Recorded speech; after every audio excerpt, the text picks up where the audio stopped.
So here we are out in the White Horse carriage sidings, and today we've radio controlled a 45XX Prairie locomotive from fine scale brass.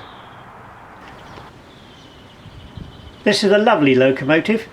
It's been out for quite a few years now, but there are still quite a lot available if anyone would like one.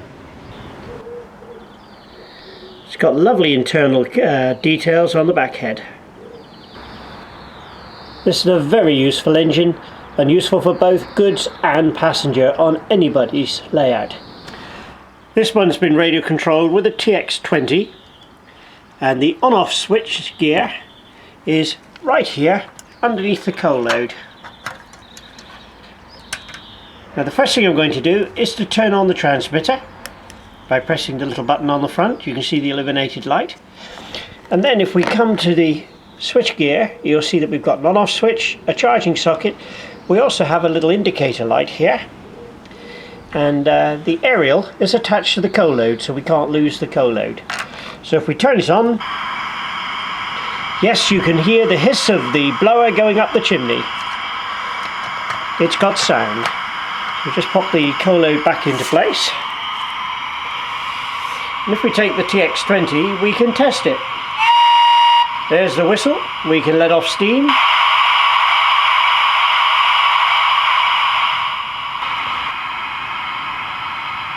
So let's turn the control knob and away she goes.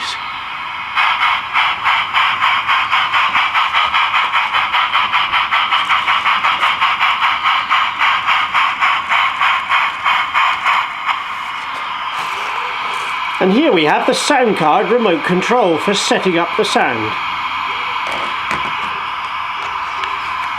With this remote control we can do lots of different things. We can sound a long whistle, short whistle, a guard's whistle, a safety valve, and if a Westinghouse pump was fitted, there she blows. I've just turned that off. So if we advance it again,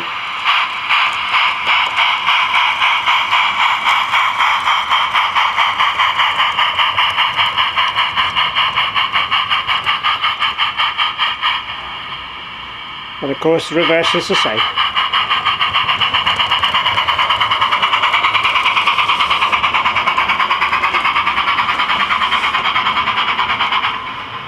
It goes quiet as it comes to a halt, noisy on acceleration,